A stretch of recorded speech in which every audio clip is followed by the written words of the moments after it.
बिस्मिल्लाहिर्रहमानिर्रहीम, अस्सलाम वालेकुम। मैं हूं आपका होस्ट चौधरी फानज़ीर, आपको स्पोर्ट्स ऑन में वेलकम कहता हूं। डरबन में आईसीसी की मीटिंग का इजलास हुआ। उसमें देखा गया हमारे chairman management committee Zaka Ashraf साहब ने जे शाह से मीटिंग की, जो कि सेक्रेटरी बीसीसीआई हैं। कल तक सब मीडिया ने यही बात इसमें ब्रॉडकास्ट की कि दोनों में बड़ी खुशगवार मीटिंग हुई और एक दूसरे को दावत दी गई। सुबह होते ही जे शाह ने इसको रिबट कर दिया, न्यूज़ को उन्होंने रिफ्यूज़ कर दिया। उन्होंने कहा जी मुझे ना कोई इन्विटेशन दी, ना मैं पाकिस्तान आ रहा हूँ। इस पे काफ़ी ज़्यादा कंट्रोवर्सी क्रिएट होना शुरू हो गई है।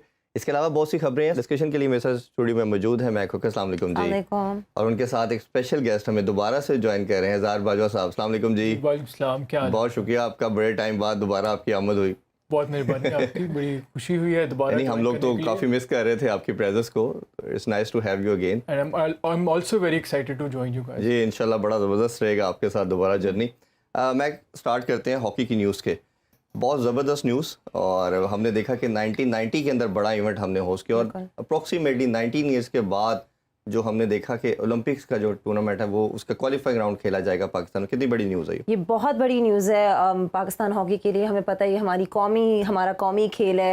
एक वक्त पे हम इसके बहुत बड़े चैंपियंस होते थे और ऑब्वियसली अभी भी हॉकी की रिवाइवल के लिए बहुत ज़्यादा कोशिशें तो होती रही हैं पिछले सालों में। लेकिन आई थिंक ये जो ओलंपिक्स का क्वालिफायर है पाकिस्तान में आ रहा है, आई थिंक इससे बड़ी खबर इस वक्त हॉकी के लिए नहीं और कोई खबर नहीं हो सकती। होपफुली इसी से पाकिस्तान का जो रिवाइवल जिसको हम ढूंढ रहे हैं काफ़ी अरसे से वो आएगा, इसी से शुरू होगा। हमें पता है कि मैक्स लीग होनी थी, वो भी अभी नहीं हो सकी। तो आई थिंक ये एक अच्छा स्टेप है, स्टेप बाय स्टेप प्रोग्रेस। मैं इसको प्रोग्रेस कहूँगी कि इंटरनेशनल प्लेयर्स आ रहे हैं और पाकिस्तान में वो ओलंपिक्स के क्वालिफाइंग के मैचेस खेलेंगे। अज़हर, आप भी ज़रूर उसमें कुछ ऐड कहना चाहेंगे। हम 4 दफ़ा के वर्ल्ड चैम्पियन हैं और सबसे ज़्यादा हमने वर्ल्ड चैम्पियन हम ही हैं हॉकी के अंदर, हमारा नेशनल गेम भी है। कितना नेसेसिटी था ये? आपको लगता है कि बारिश का पहला कतरा साबित होगा और ये बच्चों के लिए, पूरी नेशन के लिए, जो हॉकी लवर्स अभी भी बहुत ज़्यादा हैं इस कंट्री के लिए, उनके लिए बहुत बेनिफिशियल होगा? जो हॉकी की ऑन फील्ड डिक्लाइन हुई है हमारी टीम्स की परफॉर्मेंस में, that has been very unfortunate for the entire sporting जो हमारा डोमेन है, स्पोर्टिंग डोमेन पाकिस्तान में, उस पर बड़ा नुकसान हुआ है।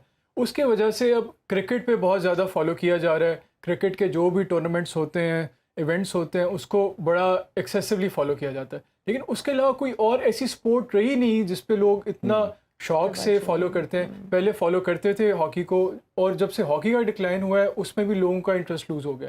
तो जैसे जैसे हम उम्मीद करते हैं कि बारिश का पहला कतरा होगा, हॉकी की हमारी टीम्स की ऑन फील्ड परफॉर्मेंस इंप्रूव होगी, और जब जैसी ऑन फील्ड परफॉर्मेंस इंप्रूव होती है उसी तरह शायकीन का भी, फैंस का भी इंटरेस्ट ज़्यादा डेवलप होता है। हम उम्मीद कर सकते हैं कि it is a very positive. और मेरा मानना ये कि आपकी हमेशा वो स्पोर्ट्स लाइव रहती है जिसमें आपको विक्ट्रीज मिलती हैं। जब किसी स्पोर्ट्स में आपको विक्ट्रीज नहीं मिलती या आपके कंट्री के अंदर वो स्पोर्ट्स खेलते हुए अपने हीरोज़ को बच्चे देखते नहीं है, तो ऑटोमेटिकली उसका डिक्लाइन आना शुरू हो जाता है, और जो कि हॉकी के साथ हुआ। उसके अलावा भी बहुत सारी रीज़न है। हम इंशाल्लाह कोशिश करेंगे कि फ्यूचर में, ऑलरेडी भी हम इस पर बात करते आ रहे हैं, उन पर कोशिश करेंगे कि हम डिस्कशन करें। थोड़ी सी क्योंकि काफ़ी टॉपिक्स हैं तो कोशिश करेंगे कि हम सारों को आज सम अप करें। ज़का अशरफ साहब की मीटिंग एक्सपेक्टेड यही था। जिस तरह मैटर कोर्ट में चला गया, हाई कोर्ट ने स्टे दे दिया, फिर मैनेजमेंट कमेटी दोबारा बनी, इस पे भी लीगैलिटी के ऊपर बात हो रही थी, क्या लेजिटिमेट है दोबारा बनना एक कमेटी के बाद दूसरा, वो भी हम कानूनी राय लेने की कोशिश करेंगे इस पर। अभी खैर इन समहाउ ये है कि आपकी चलें चीज़ें प्रोसीड होना शुरू हो गई और इनकी जे शाह के साथ मीटिंग हुई। अब जे शाह का डबल रोल है, वो सेक्रेटरी भी हैं बीसीसीआई के और प्रेसिडेंट भी हैं एशियन क्रिकेट काउंसिल के। जो उन्होंने अपनी न्यूज़ को दोबारा उन्होंने सुबह ब्रेक किया, उन्होंने कहा जी कि हमारी जनरल मीटिंग हुई है और वो एशियन क्रिकेट काउंसिल के हवाले से हुई है। आल दो के वर्ल्ड कप के हवाले से भी हमने डिस्कशन की है, बट जो इनविटेशन की बात पाकिस्तान ये मीडिया कर रहा है ऐसी कोई नहीं है। तो आप पहले बताइए क्या कहना चाहिए। देखिए, मीडिया का तो काम यही है कि वो कोई ना कोई खबर पकड़ेंगे ताकि लोग और उनको देखें और उनको सुने। सुनने में तो यही आया था, एस मज़ारी ने कहा था कि जो ज़का अशरफ साहब हैं वो मीटिंग में जाके जे शाह से कहेंगे कि आप वर्ल्ड कप का जो वेन्यू है न्यूट्रल करें, हमारी बात सुने। आप लोगों ने एशिया कप में भी हमारी बात नहीं सुनी, हमें फिर भी पूरा आपने एशिया कप नहीं दिया। हाइब्रिड मॉडल फॉलो किया गया जिसमें हम सिर्फ 4 मैचेस पाकिस्तान में कराएंगे, बाकी हमें पता है श्रीलंका में होंगे। तो उन्होंने कहा इस चीज़ की वजह से उन्होंने कहा कि आप एक न्यूट्रल डिसीजन पे आएँ कि अगर एशिया कप में हमारी बात नहीं मानेगी तो वर्ल्ड कप का जो वेन्यू है जो हम चाह रहे हैं उसमें तो आप हमारी बात सुने। लेकिन मुझे लगता है ऑब्वियसली इसका कोई फ़ायदा नहीं होगा। हमें पता है कि जो इंडिया का जो रोल है, बल्कि आईसीसी में, पूरी आईसीसी में बहुत ही स्ट्रांग है। आई डोंट थिंक इसका कोई फायदा होगा। आप मुझे खुद बताएं कि आपको लगता है कि इस चीज को रिलीज करने का कोई फायदा होगा? अनफॉर्चुनेट बात है कि this is the Asia cup year, this is the world cup year, लेकिन जो भी हमारी क्रिकेट से रिलेटेड आजकल news which is doing the rounds, वो ऑफ फील्ड जो चीज़ें हैं उसके ऊपर हो रही है। कोई इस बारे में बात नहीं कर रहा हमारी टीम क्या होनी चाहिए। हालांकि हमें इस बारे में ज़्यादा इवन मीडिया को भी जो नरेटिव बिल्डिंग करनी चाहिए कि हमारे कौन कौन से स्टार्स हमें चाहिए जो हमने वहाँ वर्ल्ड कप के लिए लेके जाने हैं, और फोकस हमारी टीम परफॉर्मेंस पे होना चाहिए। और ये हमारे मीडिया को भी ये तो हमारी टीम वजह से हो गया ना। अगर आप पास की हिस्ट्री देखें ना, टीम अनाउंस हो जाती है और उसके बाद भी चेंजिंग होती है। ये हर वर्ल्ड कप के अंदर हमने देखा। तो अभी तो हमारे लिहाज से बहुत टाइम पड़ा है, बहुत टाइम पड़ा है। इसमें स्क्वाड अनाउंस होगा, उसके अंदर 1-2 दफा अल्ट्रेशन होगी, बड़ा कुछ होगा। अच्छा, जो आपने क्वेश्चन पूछा था ना, क्या मुझे लगता है कि क्या ऐसे हो पाएगा, आई थिंक सो कि नहीं हो पाएगा। ये ऐसे ही होगा। ये सिर्फ बातें हैं। जो कमेटी भी बना दी गई है पीएम की तरफ से, बिलावल भुट्टो उसके सरबराह हैं, वो सारा इसको देखेंगे। 2 इसमें सिनेरियो में आपको देखना पड़ेगा। इसके एक कॉन्टेक्स्ट तो ये है कि इंडिया नहीं मानेगा। दूसरा ये है कि हमें लगता है कि आपके जो बाकी जो कंट्रीज़ हैं, पाकिस्तान ने 9 मैचेस खेलने हैं, क्या वो हर दफ़ा किसी और वेन्यू पे जाके मैच खेलेंगे? That is not realistically possible. तो मेरा ख्याल है बातों की हद तक तो ये सब सही है, बट वैसे मुश्किल है। अभी ब्रेक लेते हैं, इससे वापस आके मजीद कंटिन्यू करते हैं डिस्कशन को। हमारे साथ चाहिए, stay with us. Welcome back in sports on. और अब बात करते हैं एशेज़ के हवाले से।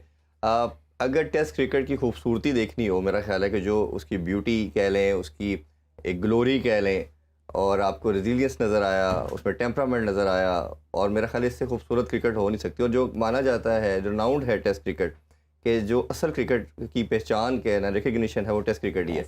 और जो एक काफ़ी अरसे से बात हो रही थी कि शायद ऑब्सोलीट हो जाएगी टेस्ट क्रिकेट, और ओडीआई भी शायद ख़त्म हो जाएंगे, T10 और T20 रह जाएगी। तो मेरा ख्याल है इस एशेज़ ने बताया कि नहीं, कुछ भी नहीं होने वाला।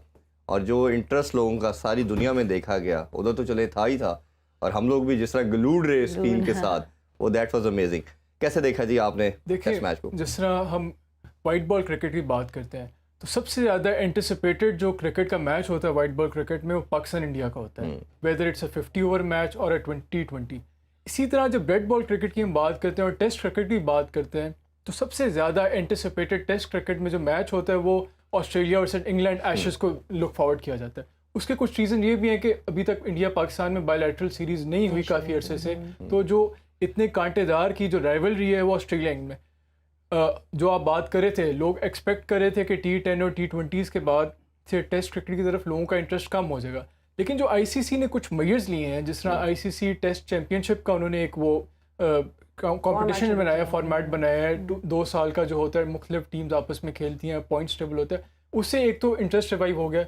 साथ ही साथ जो हमारी टेस्ट टीम्स हैं जो आजकल खेल रही हैं ओवरऑल दुनिया में, जिसमें इंग्लैंड और ऑस्ट्रेलिया है, इनका जो टेस्ट क्रिकेट खेलने का अंदाज़ है, उसने भी लोगों का टेस्ट क्रिकेट में इंटरेस्ट रिटेन किया है। ये टेस्ट क्रिकेट पुराने तर्ज पे नहीं खेलते कि 2 पर ओवर या 3 पर ओवर के रन रेट से खेलें। आप जितने भी इवन एशेज़ जो ऑन गोइंग एशेज़ है, उसमें जो रन रेट है टीम्स का, बहुत इंग्लैंड और ऑस्ट्रेलिया का अराउंड 4 to 5 है। तो इस तरह जब वो अटैकिंग क्रिकेट खेलते हैं तो एक एक सेशन में लोगों का इंटरेस्ट रहता है। इसके तनाजुर में जो हालिया एशेज़ सीरीज़ है वो तो बहुत ही इंटरेस्टिंग हो रही है कि पहले 2, इसका अगर आप कॉन्टेक्स्ट देखें, एक तरफ हमारे टेस्ट चैम्पियन है ऑस्ट्रेलिया की साइड, दूसरी तरफ जो हमारे करंट इनकम्बेंट वर्ल्ड चैम्पियंस हैं ओडीआई के, और इवन तो इस ओडीआई के भी हैं, T20 के भी हैं। इस तनाजुर में जो हालिया एशेज़ है, that is very very important, very exciting. और पहले 2 मैचेस में जब जैसी ऑस्ट्रेलिया ने 2-0 की लीड ली, हम एक्सपेक्ट कर रहे थे कि शायद तीसरे मैच में वो अपनी सीरीज़ विक्ट्री सील कर लें, लेकिन इंग्लैंड, क्रेडिट टू इंग्लैंड, उन्होंने हालांकि इनके ऊपर तनकीद की जा रही थी कि जो उनका बेसबॉल स्टाइल है, वो स्टाइल पे वो थोड़ा काफी अंडरवेलमिंग है। मैं आप इस पे बताइए, ज़रूर अपना पॉइंट ऑफ व्यू दीजिए कि जो चेंजिंग की गई 3 और शुरू में पहले मैच से हम बात कर रहे थे कि वुड जैसे बॉलर को टीम का पार्ट होना चाहिए। वोक्स जो है वो एक कंप्लीट बॉलर है, उसको हम ऑलराउंडर तो कंसीडर करते हैं, बट वो एक कंप्लीट बॉलर भी है, और जिस तरह की उसने पास में परफॉर्मेंसेस दी हुई हैं, उनका इंक्लूजन खास तौर पे इन दोनों ने की परफॉर्मेंस को कैसे देखते हैं, कितनी इंपॉर्टेंट थी और कितनी वाइटल प्रूव हुई? फिर ये अगर हम दोनों टीम्स की जो स्विचेस उन्होंने की हैं प्लेयर्स में, उनकी बात करें, आप सबसे पहले ठीक है, ऑस्ट्रेलिया ये 3rd टेस्ट नहीं जीती, लेकिन उन्होंने जो मिचेल मार्श को अंदर वो लाए थे, उन्होंने भी एक सेंचुरी स्कोर की ऑस्ट्रेलिया के लिए, और अगर हम उनके रिकॉर्ड को भी देखें तो इससे पहले वो 4 साल पहले उन्होंने टेस्ट मैच खेला था ऑस्ट्रेलिया के लिए, जिसमें उन्होंने 5 विकेट की हॉल ली थी। और इतने अरसे बाद वो आ रहे हैं और टेस्ट मैच खेल रहे हैं ऑस्ट्रेलिया के लिए, और उन्होंने सेंचुरी स्कोर की है, which I thought was absolutely fantastic. Pat Cummins को भी देखें तो इसी मैच में उन्होंने 6 विकेट की अपनी पहली हॉल ली है एशेज में, which was absolutely terrific as well. तो ठीक है, अनलकी फॉर ऑस्ट्रेलिया, वो नहीं जीत सके ऑब्वियसली। इंग्लैंड की किस्मत ज़्यादा बेहतर हो गई इस मैच में। लेकिन अगर आप इंग्लैंड की तरफ से देखें तो उन्होंने जो अपने 2 बहुत ही इंपॉर्टेंट चेंजेस किए हैं, मार्क वुड को वो अंदर लाए हैं, हमें पता है उनकी कैपेबिलिटीज़ का, उनकी बॉलिंग कैपेबिलिटीज़ का। लेकिन आई थिंक बैटिंग में भी अगर हम उन्हें देखें तो उन्होंने इंग्लैंड को फिनिश लाइन क्रॉस करवाई है, वो भी क्रिस वोक्स के साथ। और उन्होंने काफ़ी अच्छी इनिंग्स भी खेली थी फर्स्ट इनिंग्स में, सिर्फ I think of of 8 balls उन्होंने काफ़ी अच्छा स्कोर किया, जिस सिर्फ 8 बॉल्स से स्टोक के साथ उन्होंने जो पार्टनरशिप थी वो बड़ी वाइटल। बिल्कुल। तो अगर हम देखें मार्क वुड ने 5 विकेट्स, उन्होंने इंग्लैंड को ड्राइविंग सीट, यानी कि जो उन्होंने, क्योंकि इतना बड़ा टोटल नहीं था स्कोर बोर्ड पे, लेकिन उन्होंने इंग्लैंड को ड्राइविंग सीट में डाला अपनी बॉलिंग की वजह से। तो अगर हम देखें कि उन्होंने जो चेंजेस किए हैं इंग्लैंड ने, उसकी वजह से उनको ये डू और डाई मैच था इंग्लैंड के लिए, और इसी से उन्होंने साबित किया कि वो अभी भी इस एशेज सीरीज में जिंदा हैं। और अब हम देखेंगे तो अब काफ़ी एक्साइटिंग, ज़्यादा एक्साइटिंग हो गया फैंस के लिए भी, क्योंकि अब ऑब्वियसली जो है बड़ी मजेदार एक चीज हमें नजर आता है दोनों के प्राइम मिनिस्टर का भी, उसने 2-1 का उठाया, उसने वो आउट दिखाया, वो स्टंप की कंट्रोवर्सी भी। से जब पूछा गया था तो उन्होंने कहा था कि नहीं, मैं बिल्कुल भी नर्वस नहीं हूं अभी भी, क्योंकि अभी भी हम लीड कर रहे हैं सीरीज 2। और खास तौर पे स्टोक्स ने जो खास after the match, post match में कहा कि मैं इतना नर्वस था कि मैंने कम से कम मुझे लगता है कि कुछ 1000 किलोमीटर वॉक कर लिया लास्ट 20-30 मिनट्स, क्योंकि बहुत ज्यादा हाई इंटेंसिटी किस्म की गेम थी। अच्छा, इसमें इज़हार आपको क्या लगता है कि जो इंग्लैंड की अप्रोच है, ख़ास तौर पे हमने देखा कि जब से बेन स्टोक और ब्रैंडन मैकलम का एक वेंचर, दोनों का जॉइंट वेंचर हमने देखा, ये बहुत अग्रेसिव क्रिकेट पे आ गए हैं। इन्होंने टेस्ट क्रिकेट को ऑल टुगेदर चेंज कर दिया, और उसकी सबसे बड़ी रीज़न ये थी कि इन्होंने अपनी जो विकेट्स थी वो भी टोटल फ्लैट बनाना शुरू कर दी, क्योंकि अटैक करते हैं तो अपने बैट्समैन को सिक्योर करते हैं। और मेरा अपना पर्सनल मानना ये था कि शायद यही रीज़न बनी इनके दोनों मैचेस के हारने की भी। अगर ये थोड़ी सी बॉलिंग फ्रेंडली, जो नॉर्मली टेंडेंसी भी है इंग्लैंड की पिचेस की, वैसी पिचेस बनाते तो एंडरसन जैसे बॉलर उनको खड़ा ही ना होने देता शायद, और इनके वॉक्स अगर भी इंक्लूजन करते शायद बैड सिलेक्शन भी लगती है। आपको लगता है कि अभी भी एक मुझे लूप होल या वीक लिंक नज़र आ रहा है, वो कीपिंग के अंदर नज़र आ रहा है, और जोश बटलर जैसा अगर आपका कैप्टन, जो ओडीआई का कैप्टन भी है, उसको टीम में होना चाहिए। और जो खासतौर पे बैरिस्टो से जो दोनों मैचेस में, पहले दोनों मैचेस में उसने स्टंप भी मिस किए, कैचेस भी ड्रॉप किए, लास्ट मैच में भी एक उसने क्रूशियल कैच ड्रॉप किया, तो आपको लगता है कि बटलर जैसे अभी भी प्लेयर की जगह है टेस्ट स्क्वाड में? देखिए, जो बेसबॉल स्टाइल है, पहले हम उस पर बात करते हैं, उसका भी एक कॉन्टेक्स्ट है। बेसबॉल स्टाइल, जब ब्रेंडन मैकलम इनके कोच आए और बेन स्टोक्स को कैप्टन बनाया, उससे पहले जो हमारे इनके कैप्टन थे वो जो रूट थे। हमें जो रूट की जब एज अ बैट्समैन उनकी परफॉर्मेंस का एनालाइज करें तो बहुत ही बेहतरीन बैट्समैन है, शायद अभी भी इंग्लैंड टीम के बेस्ट टेस्ट बैट्समैन है। लेकिन जो उनकी कैप्टनसी का जो टेन्योर था, उसमें उन्होंने पिछले 17 टेस्ट मैचेस में सिर्फ 1 टेस्ट मैच जीता था, और उन्होंने खुद एडमिट किया था कि वो बहुत ही ज़्यादा इमोशनली ओवरआउट हो गए थे एज तो इस तनाजुर में जब आए बेन स्टोक्स आए और ब्रेंडन मैकलम आए, तो उन्होंने फिर ऑल टुगेदर एटीट्यूड को चेंज किया। वो एग्रेसिव क्रिकेट की अडॉप्ट की, उसमें यही ऑल आउट क्रिकेट, चाहे उसके जो बैक एंड पे जो उनका माइंडसेट है वो यही है कि हमने चाहे बॉलिंग करें चाहे बैटिंग करें, हमने जो भी डिसीजन लेना है, जो भी गेम की सिचुएशन है, हमने अटैकिंग डिसीजन लेना है। हमने ये डिसीजन नहीं लगना कि हमने गेम को ड्रॉ करना है, हमने ये कोशिश करनी है कि गेम को हमने जीतना है। तो इस तनाज़र में जब से बेन स्टोक्स ने लीडरशिप संभाली है, और अंडर ब्रेंडन मैकलम जो कि एज अ बैट्समैन भी बहुत ही फायरी और बहुत ही अटैकिंग अग्रेसिव किस्म के बैट्समैन थे, तो जो न्यूजीलैंड को शायद आपको याद होगा 2015 में वर्ल्ड कप के फाइनल तक लेके गए थे और एज एन अंडरडॉग लेके गए थे। बिल्कुल ऐसे ही। तो उस हवाले से उन्होंने डेफिनेटली, जो आप बात कर रहे हैं, बड़ा क्रूशल पॉइंट है, शायद पिचेस को भी चेंज किया। और हमें इसलिए नज़र भी आ रहा है कि शायद जिमी एंडरसन जैसे बॉलर जो इतने वेल रनाउंड हैं और हर तरह पूरी दुनिया में शायद इस जनरेशन के बेस्ट टेस्ट बॉलर में, तो उनको कहूँगा एज अ फास्ट बॉलर, उन्होंने पूरी दुनिया में अपने आप का अपना लोहा मनवाया, वो भी स्ट्रगल कर रहे थे। तो लगता नहीं है कि उनकी क्रिकेट खत्म हो गई है। लेकिन आपको नहीं लगता कि लॉन्ग टर्म में ये ऑब्वियसली इंग्लैंड के लिए बेनिफिशियल होगा? देखिए, इंग्लैंड कई लॉन्ग टर्म अगर हम देखें, हाँ, इंग्लैंड ने देखे पहले भी 2010 या 11 के अंदर स्पैन के अंदर इन्होंने डिसाइड किया था कि हमने क्रिस ब्रॉड और ये जो जेम्स एंडरसन है, इन दोनों को टेस्ट कमोडिटी रखना है। इन्होंने ओडीआई से और T20 से इनको पुल आउट किया और इनको डिसाइड कर लिया, और इनको रिम्यूनरेट भी किया गया। सबसे ज्यादा पैसे दिए गए इन दोनों प्लेयर्स को, और इनको कहा गया कि आप कॉन्ट्रैक्ट की फिक्र ना करें, फाइनेंशियली चीज़ों की फिक्र ना करें, आप हमारा एसेट है और आप लंबा टाइम खेलेंगे तो टेस्ट के देखेंगे लिए उनको रखेंगे। 13 साल 14 साल फिर सिर्फ टेस्ट खिलाया गया, हालांकि उनके डेब्यू दोनों के 2003 और 5 में हुए थे, बट उन्होंने डिसाइड जब किया तो इस तरह की प्लानिंग थी। अब जो ग्रेजुअली देख रहे हैं, जो मुझे भी अब नज़र आ रहा है, क्रिकेटिंग सेंस आपको ओबियसली होती है कि एंडरसन की अब एज उस तरह नहीं है, अब उसका पेस जो है वो 3-4 नॉच और ड्रॉप कर गया। पहले भी पेस उनका को बहुत ज्यादा जैसे नहीं था। उन्होंने कहा है कि मेरी एज से ये जो परफॉर्मेंस है वो एज रिलेटेड बिल्कुल भी नहीं है।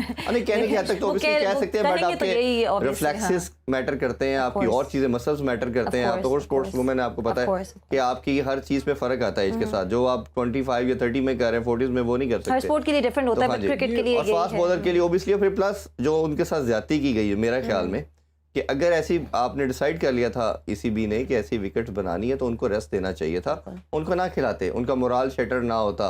और इतनी क्रूशियल इंग्लैंड जैसी साइड जिनकी पूरी कॉम्पैक्ट किस्म की बैटिंग लाइनअप होती है, वर्ल्ड के 3-4 प्लेयर तो हमेशा टॉप 10 में होते हैं उनके। तो आपको लगता है कि रिजल्ट डिफरेंट हो सकता था?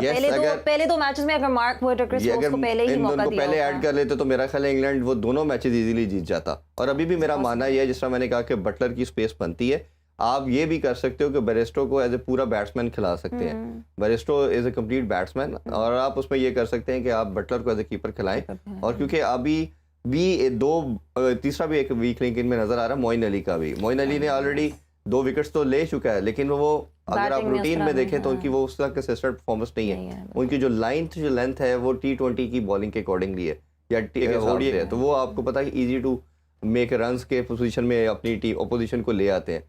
तो ये मेरा ख्याल है 1-2 ऐसी चेंजिंग है जो इंग्लैंड करने के और इम्प्रूव कर सकता है कि उनके चांसेस और बढ़ सकें। टॉपिक और भी बहुत ज़्यादा हैं, उस पर हम, मेरा ख्याल है आज तो वक्त की शॉर्टेज है, कल हम डिटेल में उन तमाम टॉपिक पर डिस्कशन करेंगे। अभी इजाज़त लेते हैं जी, आप दोनों का बहुत शुक्रिया। इंशाल्लाह कल दोबारा आपसे सेम टाइम पे मुलाकात होगी। अपना ख्याल रखिए। अल्लाह हाफिज़। पाकिस्तान जिंदाबाद।